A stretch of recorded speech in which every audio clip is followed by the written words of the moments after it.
इस हस्ताक्षर की पहचान सहज कवि के बतौर होती है। इनकी कविताओं में आपको आक्रोश भी दिखेगा तो सौंदर्य का भाव भी। जी हाँ, आज हस्ताक्षर में हमारे साथ हैं श्री जगदीश मोहन रावत। जगदीश मोहन रावत जी, आपका बहुत बहुत स्वागत। बहुत धन्यवाद। आपका जन्म मथुरा के एक छोटे से गांव में हुआ। जी आपके पिता गोपीराम जी आयुर्वेद अधिकारी थे। जी आपकी माँ केसर देवी गृहिणी थी। जी यानी कविताओं का कोई माहौल नहीं था। जी आपने फिजिक्स में पढ़ाई की। जी आपने अंग्रेजी में एमए किया। जी हाँ। और आपकी पहचान होती है हिंदी की कविताओं। किस तरह से ये शुरुआत हुई है? अब मैं जब विद्यालय में पढ़ने लगा तब मैंने देखा कि वहाँ कविता के अतिरिक्त अन्य भी प्रतियोगिताएं होती थी। मेरी रुचि अनायास ही कविता की ओर गई और उस कविताओं की प्रतियोगिताओं में भाग लेने लगा। तो धीरे धीरे विद्यालय से लेकर के महाविद्यालय तक वो कविता का एक क्रम चल निकला। शायद ईश्वर ने ऐसे ही मुझे सोचा होगा, मेरे लिए लक्ष्य तय किया होगा।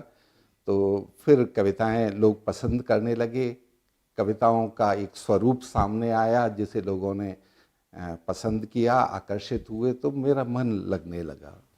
तो शुरुआत आपके स्कूली जीवन में होगी, छात्र जीवन में? जी बिल्कुल। उस समय विदाई के अवसर पर जैसे कक्षा 12 के बच्चों को कक्षा 11 के बच्चे विदाई देते हैं, तो उस समय विदाई के लिए कविता लिखने के लिए एक प्रतियोगिता हुई, उसमें मुझे प्रथम स्थान मिला। और वहाँ से ये सिलसिला तो वहीं से मुझे लगा कि मुझे कविताएं लिखनी चाहिए। लेकिन भौतिक विज्ञान उस समय बहुत पॉपुलर, बहुत माना हुआ विषय था और मेरे परिवार के लोग भी चाहते थे, तो भौतिक विज्ञान में मैंने पढ़ाई की है और भौतिक विज्ञान पढ़ाया भी, तो उसका विद्यार्थी भी आप केंद्रीय विद्यालय में लेक्चरर रहे, उसके बाद में आप प्रिंसिपल बने। जी। उसके बाद डिप्टी कमिश्नर भी रहे जी इसमें केंद्रीय विद्यालय संगठन। जी। तो ये सब चीज़ें मैनेज कैसे होती रही? और कहते हैं कि आपने मंचों की तरफ भी ज़्यादा रुझान आपने नहीं रखा, गोष्ठियों पर ज़्यादा केंद्रित। जी, उसका एक कारण ये है कि डॉक्टर संतोष पांडे एक बड़े कवि हैं, उनके संपर्क में मैं आया जब मैं भरतपुर में लेक्चरर था। वो मंचों पर जाते थे। उस समय धनेश फक्कड़ और मूलचंद नारायण इस तरह के कवि थे, वरुण चतुर्वेदी, डॉक्टर सुशीला शील, ये सब लोग, एक अच्छा वातावरण था। तब मैं इन सब के साथ जुड़ गया, तो मंचों पर भी मैं कविता पढ़ने लगा और वहाँ भी लोगों ने बहुत मुझे पसंद किया। एक बार ऐसा भी अवसर हुआ कि करगिल के युद्ध के बाद कवि सम्मेलन आयोजित किया गया, उसकी अध्यक्षता आदरणीय नीरज जी ने की थी और मेरी कविता पढ़ने के बाद मैं बैठने लगा तो उन्होंने मुझे पास बुलाया और मेरी पीठ पर हाथ रख कर कहा कि बहुत अच्छा लिख रहे हो, निरंतर लिखते रहना। तब मुझे लगा कि मुझे नहीं रुकना है, इस दिशा में ही आगे बढ़ना है। तो वो कविता अगर आप सुना पाए। उस समय शहादत हो रही थी और उस समय की सरकार ने शहीद के शव को उसके परिवार तक भेजा था। तो मैंने कल्पना की कि जब शहीद का शव घर पर आया होगा तो शहीद की पत्नी पर, उसके पिता पर, माता पर क्या गुजरी होगी। तभी एक घटना हुई कि एक महिला ने, जिसका पति शहीद हुआ था, उसने अपने पति को कंधा दिया। ये भारतीय परंपरा नहीं है। परंपरा से हटकर जब ये काम हुआ तब मेरे मन में उस बहन की वेदना जागृत हुई और मैंने उसके भावनाओं को शब्द देने की कोशिश की।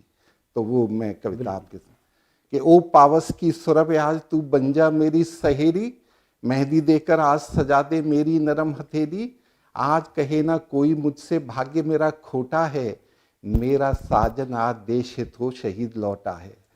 कंगन, बिंदी, मेहंदी, महावर सब कुछ तुझ पर बारूं, चौमुख दीपक लिए आरती आज उतारूं, सासू माता पुत्र तुम्हारा हिमगिर को छुआया और तिरंगे को उसकी चोटी पर जा लहराया, लड़ा सिंह की भांति और सीने पर गोली खाई, मेरे प्रियतम ने मां तेरे दूध की लाज बचाई। आओ मेरे वीर सपूतो तुम भी आगे आओ, आगे बड़े इस वीर पिता को अपना शीश झुकाओ, चरण धूल मस्तक पर लेकर कर लो इसका वंदन, इसके घर में जन्म लिया तो सफल हो गया जीवन। वृद्ध पिता तुम आंखें पोंछो मन में धीर धरो तुम, अमर हुआ इतिहास पुत्र का फिर क्यों शोक करो तुम भी लड़े फौज में हर पल सैनिक धर्म निभाया, पर शहीद होने का गौरव आज पुत्र ने पाया। निजी स्वार्थ के लिए श्वान और स्यार जिया करते हैं, धन्य वही जो मातृभूमि के लिए कभी मरते हैं। बेहुबल बहना धीरज धर भैया को गले लगाओ, प्राणाहुति को नमन करो मत अविरल अश्रु बहाओ। देखो कैसी सुंदर लगती राखी बंधी कलाई, मान करो इस बबर शेर ने रक्षा आन निभाई। हिम्मत वाले रणबंका ने अद्भुत शौर्य दिखाया, भाड़े पर लड़ने वालों को यम का द्वार दिखाया। देख वीरता इसकी कांपा दुश्मन का भी सीना, ऐसी अमर मृत्यु से बढ़कर क्या होता है जीना। वीर तुम्हारी अमिट शहादत व्यर्थ नहीं जाएगी, जन्मे तुम सा पुत्र देश की हर माता चाहेगी। युगों युगों तक हर शहीद का अब अभिनंदन होगा, जहां गिरा है रक्त अवनि का कण कण चंदन होगा। आसमान भी झुक जाएगा, चांद प्रणाम करेगा, बादल की आंखों से करुणा का नीर झरेगा। ये मैंने लिखा। कविताओं को आप खूब जीते हैं, जी। एक सवाल ये उठता है कि कविता है क्या?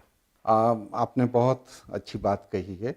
कविता मुझे लगता है कि एक फूल की तरह है जिसकी सुगंध दूर तक जाती है।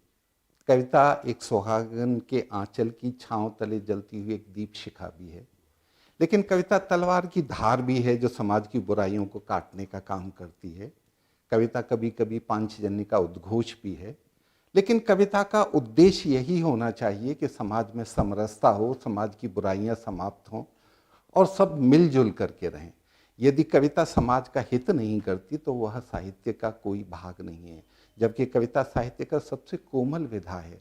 इसलिए कविता को निश्चित रूप से उस दिशा में जाना चाहिए जहां हम समरसता पैदा करें, एकता पैदा करें, लोगों में भाईचारा पैदा करें। और 5 डिग्री अभी तक आपने की, लेक्चरर बनने के बाद जी। भी आपने हिंदी में जी जी एमए किया, अंग्रेजी में एमए किया, जी।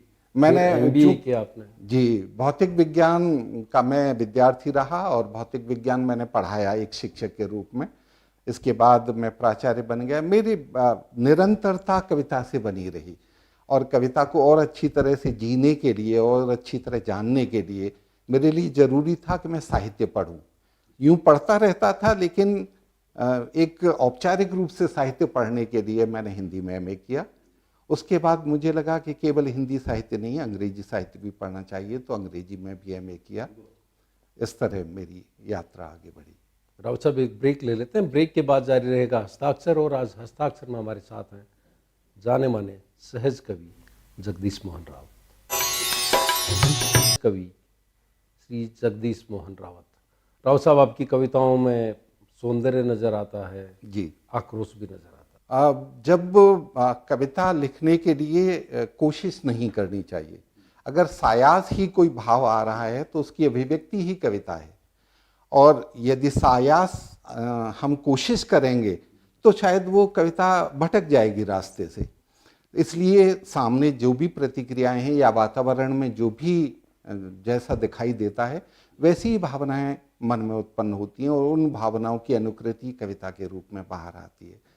तो मैंने सौंदर्य, प्रेम और सौंदर्य, ये तो कविता के मूल विषय होते ही हैं, लेकिन जब हम देखते हैं कि समाज में बंटवारा किया जा रहा है, समाज में लोग बेरोजगार घूम रहे हैं, तो हमारे मन में एक आक्रोश पैदा होता है और उस आक्रोश की अभिव्यक्ति भी आवश्यक है।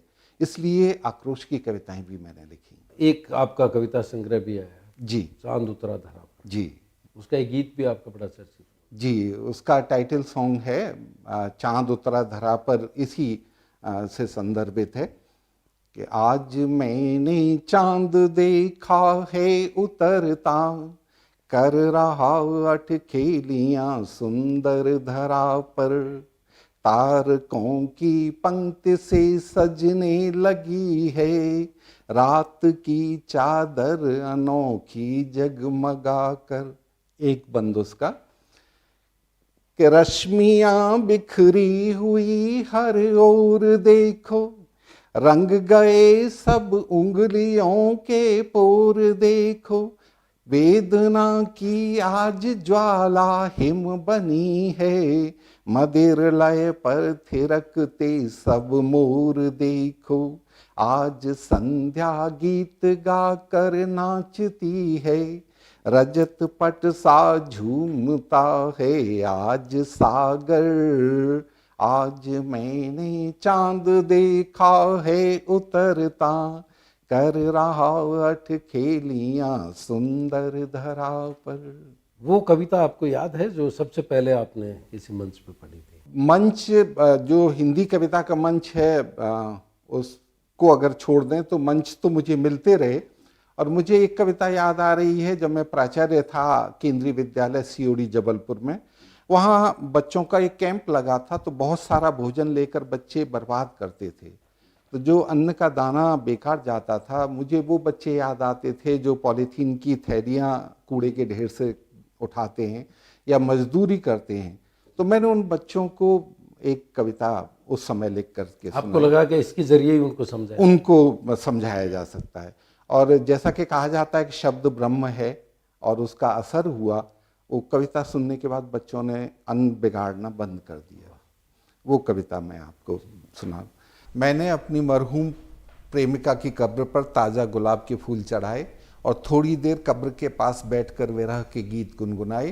तभी फटे पुराने कपड़े पहने एक 10-12 साल का लड़का, जो शक्ल और अक्ल से दिखने में बिल्कुल कड़का, कब्रों के बीच घूमता हुआ नजर आया। मैंने संकेत से उसे अपने पास बुलाया और पूछा, तू अक्सर कब्रों के बीच घूमता हुआ नजर आता है, क्या तेरा भी किसी कब्र से भावनात्मक नाता है? लड़का शायद मेरे प्रश्न को समझ नहीं पाया, लेकिन जितना समझा उसी से झेंपा और शर्माया। झेंपते हुए बोला, बाबूजी अगर जान ही गए हैं तो इतनी कंजूसी मत दिखाइए, मेहरबानी करके थोड़े से गुलाब के फूल और चढ़ाइए, क्योंकि कब्रों के साथ मेरे रिश्ते को आप समझ नहीं पाएंगे, लेकिन जब आप ये फूल चढ़ाकर यहाँ से चले जाएंगे, मैंने समेट कर अपने घर ले जाऊँगा, धागे में पिरोकर इनकी मालाएं बनाऊँगा और किसी मंदिर, मजार या गुरुद्वारे में उन्हें बेचकर अपने परिवार के लिए आटा और नमक ले जाऊँगा। बाबूजी मेरे घर में 2 दिन से किसी ने कुछ भी नहीं खाया है, क्योंकि 2 दिन से इन कब्रों पर कोई कुछ चढ़ाने ही नहीं आया है। वैसे इन कब्रों पर कोई न कोई कुछ न कुछ चढ़ा ही जाता है। मेरा इन कब्रों से भावना का नहीं बाबूजी, भूख का नाता है। भावना के रिश्ते तो आप जैसे संभ्रांत लोग निभा पाते हैं, हमें तो गरीबी ये मौका ही नहीं देती। हमें तो ये ताज़ा महकते गुलाब भी मात्र रोटी के टुकड़े नजर आते हैं। इस कविता का असर हुआ और बच्चों ने वो खाना बर्बाद करना बंद कर दिया। तो आपने कहने का तरीका भी, अपने बात को कहने का तरीका भी कविताओं में ढूंढा? जी, कविता का असर बहुत तेजी से होता है, और विशेषकर ऐसी कविताएं जो किसी दिशा में समाज को ले जाती हैं, उनकी रचनाएं होनी चाहिए, और वही सर्वकालिक साहित्य होना चाहिए। और ये जो आपका अंदाज है बात कहने का, जी, इसी वजह से आपको साक्षरता मिशन के तहत पुरस्कार मिले। जी, सेंट्रल स्कूल में केंद्रीय विद्यालय संगठनों की तरफ से आपको पुरस्कार? जी, मुझे राष्ट्रपति जी से भी पुरस्कार मिला। लिटरेसी मिशन का प्रोग्राम था, उसमें मुझे राष्ट्रपति जी ने विज्ञान भवन में पुरस्कृत किया। तो अभिव्यक्ति इस तरह की हो कि संप्रेषणीयता हृदय को स्पर्श करे। और कभी जब समाज में हम देखते हैं, बुराइयों को देखते हैं, तो आक्रोश भी पैदा होता है। उस आक्रोश को भी अभिव्यक्ति मिलनी चाहिए। आक्रोश की कविताओं की बात कर रहे थे, क्योंकि आपकी एक कविता है आंखों में आक्रोश। जी, जी, जी। हाँ। जब जहर फिजा में आंखों में आक्रोश दिखाई देता हो, माली खुद चमन लूटने में मदहोश दिखाई देता हो, सड़कों पर उतरे तरुणाई जब लेकर शीश हथेली पर, पीड़ित शोषित जनमानस में जब जोश दिखाई देता हो, तो समझो अब जमे हुए जज्बात पिघलने वाले हैं, बहुत हो चुका लेकिन अब हालात बदलने वाले हैं। ये ऐसी सार्थक कविताएं हैं जो हर युग में सार्थक रहेंगी। किसी की भी सरकार हो, लोग सत्ता के मद में आने के बाद इस तरह से व्यवहार करने लगते हैं कि आक्रोश की कविता एक लंबे समय तक जीती रहती है। जब हद से ज़्यादा बढ़ जाती है जनजीवन की लाचारी, जब युवा शक्ति के सम्मुख हो बस दर्द भुखमरी बेकारी, नाविक को अपना स्वार्थ नजर आता हो नाव डुबोने में, जब साफ नजर आती हो सबको मल्लाहों की मक्कारी, जब लगे लूटने वाले सब बेदाग निकलने वाले हैं, तो समझो अब जमे हुए जज्बात पिघलने वाले हैं, बहुत हो चुका लेकिन अब हालात बदलने वाले हैं। तो आपकी कविताएं इस तरह की कविताएं हैं जो हर वक्त मौजूद रहेगी? जी, उद्देश्य यही है कि कुछ ऐसा लिखा जाए जिससे कि समाज की बुराइयों पर प्रहार हो सके और कुछ सार्थक ऐसा भी हो जो समाज में प्रेम की भावना को, सद्भावना को आगे बढ़ाए। एक ब्रेक ले लेते हैं रावत साहब। ब्रेक के बाद जारी रहेगा हस्ताक्षर, और आज हस्ताक्षर में हमारे साथ हैं श्री जगदीश मोहन से, जिनकी सहज कविताएं एक बड़ी पहचान रखती है। एक बात कही जाती है कि आप गोष्ठियां ज़्यादा चुनते हैं बजाय मंचों की, जी। क्योंकि आपको लगता है कि मंचों की राजनीति आपको ठीक नहीं। हाँ, जब कविता का उद्देश्य पूरा नहीं होता और कविता लगता है कि भटक रही है रास्ते से, और कवि जब बट जाते हैं, किसी एक पक्ष में खड़े होकर के वक्तव्य देना कविता नहीं है। कविता पूरे समाज को समाहित करनी चाहिए। तो जब साहित्य का यह अर्थ, यह उद्देश्य पूरा नहीं होता, तब मन में एक वितृष्णा पैदा होती है। तो इसलिए मंचों पर मेरा जाने का मन कम होता है। गोष्ठियों में मैं निरंतर जाता हूँ, क्योंकि वहाँ परिष्करण होता है। वहाँ गोष्ठियों में वार्तालाप होते हैं, कविता पर चर्चा होती है, और कविता क्या है, मूलतः उसका उद्देश्य क्या है समाज के लिए, इस चर्चा में सार्थक पहल मेरी भी रहती है। लेकिन वो जो दायरा है वो तो सीमित हो जाता है, ज़्यादा लोगों के बीच में कविता नहीं पहुंचती। हाँ, ये आपका कहना बिल्कुल सही है, लेकिन मंचों की जो दशा हो गई है और जिस तरह से मंच के कवियों ने श्रोता का मन भी भटका दिया है, उससे लगता है कि इसको फिर से अच्छे कवियों को एकत्र होकर के और इसको सही दिशा देने की ज़रूरत है। जब तक मंच को सही दिशा नहीं दी जाएगी, तब तक इसी तरह चुटकुले सुने जाएंगे, या फिर चीख चीख करके ऐसी कविताएं जो उत्तेजना पैदा करती हैं। कविता का उद्देश्य उत्तेजना नहीं है, चिंतन होना चाहिए। तो चिंतन की दिशा को ले जाने के लिए अगर प्रयास किया जाए तो मंच निश्चित रूप से एक सार्थक पहल होगी। रावत साहब, आपकी वो कविता जो सबसे ज़्यादा आपको सुकून देती है, आपको लगा कि हाँ ये लिखने के बाद मुझे अच्छा लगा? जब मैं कोई कविता बच्चों के लिए लिखता हूँ, या उन विद्यार्थियों के लिए जो जीवन में असफल हो गए हों और असफलता के बाद वो निराश हो गए हों, उनको अगर प्रेरणा देने के लिए अगर कुछ लिखता हूँ तो मुझे लगता है कि मैंने कुछ अच्छा कार्य किया। तो ऐसी एक कविता की 2-4 पंक्तियाँ मैं आपको सुनाता हूँ कि एक नया अवसर लेकर आती है नई चुनौती। चुनौती है, अवसर भी है, यानी चैलेंज भी है और अपॉर्चुनिटी भी है। हमारे ऊपर निर्भर करता है हम उसे कैसे देखते हैं। एक नया अवसर लेकर आती है नई चुनौती, जो साहस करते हैं उनकी हार भला कब होती। सागर की लहरों से लड़ना सीखो हिम्मत वालों, तट पर बैठे रहकर किसको मिलते सुंदर मोती। कठिन परिस्थिति में प्रतिभा सम्मान कहाँ खोती है, बिना कष्ट के पौरुष की पहचान कहाँ होती है।